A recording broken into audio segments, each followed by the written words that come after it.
Hello दोस्तों, जय Hind. Beginner studies में आपका स्वागत है। तो अभी एक फ़िल्म आ रही है दिलजीत दोसांझ की, सरदार जी 3 नाम से। उसमें उन्होंने एक पाकिस्तानी एक्ट्रेस को कास्ट किया है। अब इस पे पूरा कंट्रोवर्सी हो रहा है। कुछ लोग कह रहे हैं कि भाई ये फ़िल्म जब बनी थी, उस टाइम पहलगाम वाला अटैक नहीं हुआ था।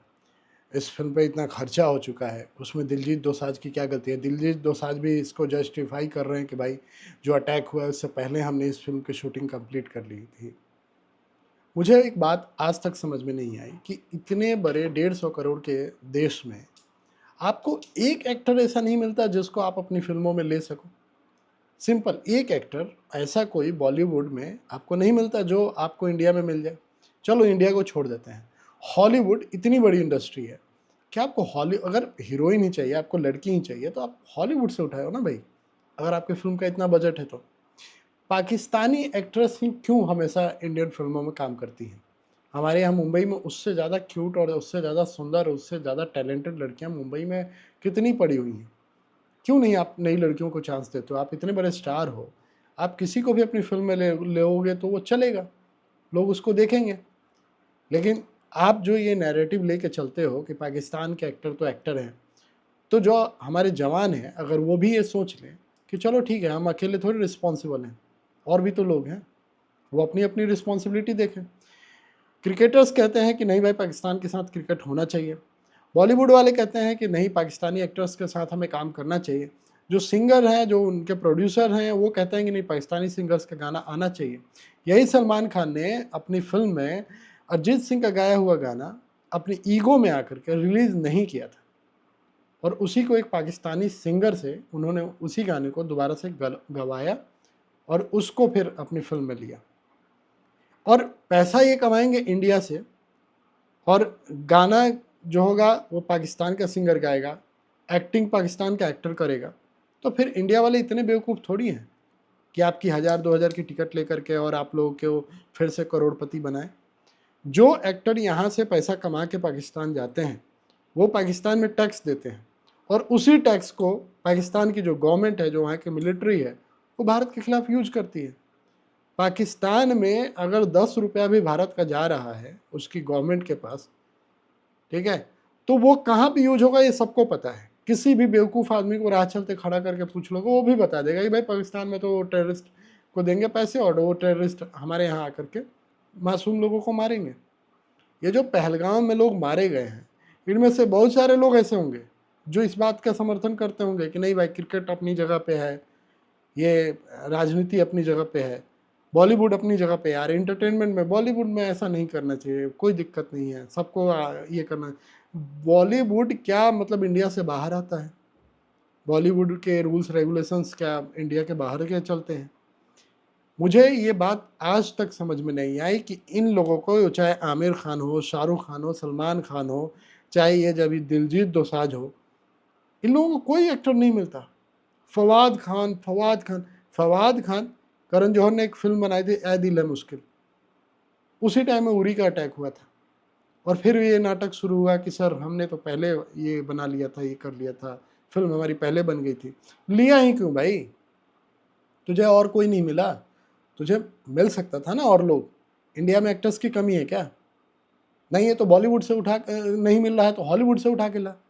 पाकिस्तान के एक्टर की कौन सा बड़ा तोप मार लिया है? सी ग्रेड की इंडस्ट्री है पाकिस्तान की। आपको नहीं पता होगा लेकिन सी ग्रेड की इंडस्ट्री है। कुछ नहीं है पाकिस्तान की फिल्म इंडस्ट्री में। उससे ज़्यादा अच्छी और उससे ज़्यादा रेवेन्यू जनरेट करने वाली भोजपुरी फिल्म इंडस्ट्री है, मैं आपको बता रहा हूँ, और उससे ज़्यादा ऑडियंस है भोजपुरी फिल्म इंडस्ट्री के पास। इन लोगों की जो पूरी फिल्म बनती है, वो जो पाकिस्तान में रिलीज होती है, मुश्किल से 3 या 4% का कलेक्शन होता है इनकी फिल्मों का। सोचो 3 से 4%। मोस्ट ऑफ कलेक्शन कहाँ से होता है? इंडिया से होता है। हमारे अकेले यूपी से जितना कलेक्शन होता होगा ना, उतना भी पाकिस्तान नहीं दे पाता है। फिर भी ये लोग पाकिस्तान का गीत गाते हैं। यहाँ के जो डिस्ट्रीब्यूटर, प्रोड्यूसर या जो भी फिल्म मेकर हैं, या जो भी एक्टर लोग हैं जो बड़े बड़े बन के बैठे हुए हैं, खाते यहाँ पे हैं, और इनको काम देना है पाकिस्तानियों को। मैं सीधा बात ये जानता हूँ कि भाई दिलजीत दोसांझ, तुमको पहले से पता था कि पाकिस्तानी एक्ट्रेस को इंडिया के सिनेमा में नहीं लेना है, तो साले तू जा ना, अपना जा करके पाकिस्तान में फिल्म रिलीज कर। और पहली बात मैं ये क्लियर बात कहना चाहता हूँ कि देखो, कोई भी इंटरटेनर हो, कोई भी हो, चाहे वो क्रिकेटर हो, चाहे वो कोई एक्टर हो, प्लीज़ इनको भगवान मत मानो। इनके पीछे जो तुम पागल रहते हो ना कि एक फ़ोटो मिल जाए, एक ऑटोग्राफ मिल जाए, एक कंसर्ट में अपना जैकेट उठा के फेंक दे तुम्हारे ऊपर, प्लीज़ डोंट डू इट। तुम्हारी खुद की सेल्फ रिस्पेक्ट इससे ज़्यादा है। ये 2 रुपए के लोग हैं, इन्होंने अपना जेब भरना है बस। इनको घंटा नहीं फ़र्क पड़ता है कि तुम्हारा घर वाला कल कोई किसी आतंकवादी अटैक में मारा जाए, इनको घंटा नहीं फ़र्क पड़ता है। इवन ये लोग कंडेम भी नहीं करते हैं। किसी पाकिस्तानी एक्टर को पूछोगे ना, जो इंडियन फिल्म इंडस्ट्री में काम कर चुका है, कि भाई तू एक बार बोल दे कि ये टेररिस्ट जो अटैक हुआ है ये गलत हुआ है, वो नहीं बोलेगा। वो नहीं बोलेगा भाई, क्योंकि उसको घंटा नहीं फ़र्क पड़ता है। उस बोलेगा कल उसकी आर्मी उसको उठा के ले जाएगी और बना देगी कबूतर। ये जो डेमोक्रेसी का जो गंदा खेल है ना, वो इंडिया में ही है। मुझे तो समझ में नहीं आता कि ये सब हम लोग बर्दाश्त क्यों करते हैं। ऐसे लोगों की फिल्मों को डायरेक्टली बैन करो, तभी इनकी फटेगी। बैन होंगे, कलेक्शंस नहीं होगा, 2 से 4 फिल्मों में ये अपनी औकात पे आ जाएंगे, क्योंकि इनकी फिल्में बनती है बजट में। जब कलेक्शंस नहीं होगा तो इनके इनके कोई औकात नहीं रह जाएगी। और ये इनके पीछे, इनके कंसर्ट के पीछे, इनको देखने के पीछे मत भागो। These peoples have no moral value. मतलब बोल तो रहा हूँ कि आप एक नॉर्मल आदमी से मिलोगे ना, वो ज़्यादा अच्छा होगा ऐसे लोगों से। ये लोगों ने अपना ईमान धर्म सब बेच खाया है भाई। और वैसे भी बॉलीवुड क्या चीज़ है, ये अभी तक आपसे और हमसे छुपा नहीं है।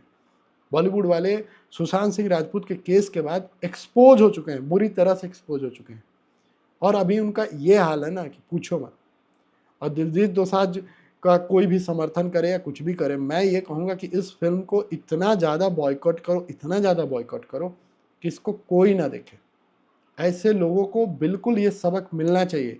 नेक्स्ट टाइम से इनको याद होना चाहिए कि अगर मैंने किसी भी पाकिस्तानी एक्टर को लिया तो मेरी फिल्म डब्बे में जाएगी। ये तय होना चाहिए, एग्जाम्पल सेट होना चाहिए। और अगर इससे दिलजीत दोसांझ का 50 करोड़ या 10 करोड़ 20 करोड़ जो भी फिल्म में लगाया उसने, अगर वो बर्बाद होता है तो होना चाहिए, उसको इस चीज़ का पनिशमेंट मिलना चाहिए। हम उस कंट्री को बिल्कुल टॉलरेट नहीं करेंगे जो हमारे लोगों को गोली मारने के लिए वो दिन रात प्लानिंग करते हैं। वो पाकिस्तान बैठ के पूरा टाइम आईएसआई क्या करता है, पाकिस्तान की मिलिट्री क्या करती है, वहाँ के आवाम लोग कहते हैं ना कि भाई वहाँ के लोग बहुत अच्छे हैं, घंटा लोग अच्छे हैं, वहाँ के लोग जाहिल हैं। आप यूट्यूब खोलो और उनके उनके इंटरव्यूज़ देखो, वो अपने बच्चों को क्या सिखाते हैं कि हम एक दिन हिंदुओं को मारेंगे, हम एक दिन हिंदुस्तान में जाएंगे, दिल्ली के लाल किले पे कब्जा करेंगे। और वहाँ के जाहिल लोग जो हैं, जो साले मतलब खाने को नहीं है जिनको, वो भी हिंदुस्तानियों से कितनी नफरत करते हैं। कोई आवाम और कुछ भी सही नहीं है भाई। We are not same. वो रेडिकल लोग हैं, वो जाहिल लोग हैं, और हम लोग अलग हैं, बिल्कुल अलग हैं उनसे। हम जाहिल नहीं हैं। इंडिया अगर तरक्की कर रही है ना, तो हम हमारे लोगों की वजह से तरक्की कर रही है। हमारे यहाँ के लोग मेहनती हैं, बातूनी नहीं है कि बातें बनाना, लाहौरी लोग नहीं हैं हम लोग, इसीलिए हम आगे बढ़ रहे हैं। और वो जाहिल गंवार हैं, इसलिए वो पीछे जा रहे हैं, और वो और जाएंगे पीछे, और हालत ख़राब होगा पाकिस्तान का। तो उसकी हालत इतनी ख़राब करो, इतनी, उसको समर्थन करने वाला कोई भी आदमी हो, मैं कहता हूँ कोई नेता हो, कोई बॉलीवुड का स्टार हो, कोई क्रिकेटर हो, जूते मारो इनको, इनका पूरा बॉयकॉट करो, चाहे कितनी भी बड़ी पर्सनालिटी हो। और एक चीज़ हमेशा याद रखो, अगर तुम्हारे अंदर थोड़ी भी सेल्फ रिस्पेक्ट है ना, तो इन क्रिकेटर्स को और इनको क्या कहते हैं, ये जो बॉलीवुड स्टार है ना, इनको भाव मत दो यार, प्लीज़ मत दो। आपका हीरो ना कोई आइडियलिस्टिक आदमी होना चाहिए। आपका आपका हीरो भगत सिंह होना चाहिए, दिलजीत दोसांझ जैसे सरदार नहीं होने चाहिए। अगर आपके रियल कोई हीरो हैं तो भगत सिंह सरदार हैं, जिन्होंने इस देश के लिए एक 23 साल की उम्र में फांसी का फंदा चूम लिया था। वैसे लोगों को आइडियलाइज करो, वैसे लोगों की फ़ोटो लगाओ अपने कमरे में, ना कि दिलजीत दोसांझ का वॉलपेपर या और उनके कंसर्ट में पागल हो रहे हैं। कुछ नहीं है यार, ये लोग 4 पैसे के लोग नहीं है। इनको रियल लाइफ में जो देखोगे ना, ये लोग 4 पैसे के लोग नहीं है। इनसे बेहतर, लाख गुना बेहतर साउथ वाले हैं। कम से कम कुछ तो वो उनके अंदर लाज शर्म और कुछ तो रिस्पेक्ट है अपनी कंट्री के लिए। वो इस तरह की चीज़ों में नहीं काम करते। वो, उनकी तो फिल्में खूब कमाती है पैसा। मुझे एक बात बताओ, अभी जितनी भी 4-5 फिल्में हैं, जो बड़ी बड़ी फिल्में जिन्होंने कई हज़ार करोड़ कमाया है इंडिया में, उनमें कितने पाकिस्तानी एक्टर थे? एक भी नहीं। वो फिल्म कितना कितना अच्छा काम कर गई, कैसे कर गई? सरदार जी 1 एंड सरदार जी 2 बिना किसी पाकिस्तानी एक्टर के चल गया। अब तुमको सरदार जी 3 में कोई पाकिस्तानी एक्ट्रेस लेके आने की क्यों जरूरी थी? क्यूट लड़कियां क्या है इंडिया में नहीं है? वही सबसे ज्यादा क्यूट है।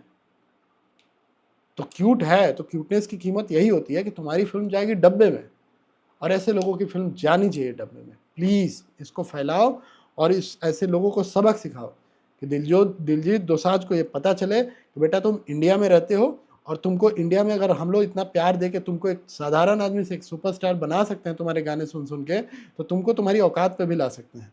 ये पब्लिक है बेटा, और हमारे लिए हमारे देश सबसे पहले है। बीच में कोई भी आए वो पिसेगा। पाकिस्तान के लिए प्यार बिल्कुल नहीं रखना है, बिल्कुल नहीं, जीरो टॉलरेंस।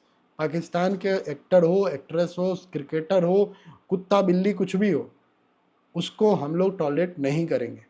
सिंपल सी बात है।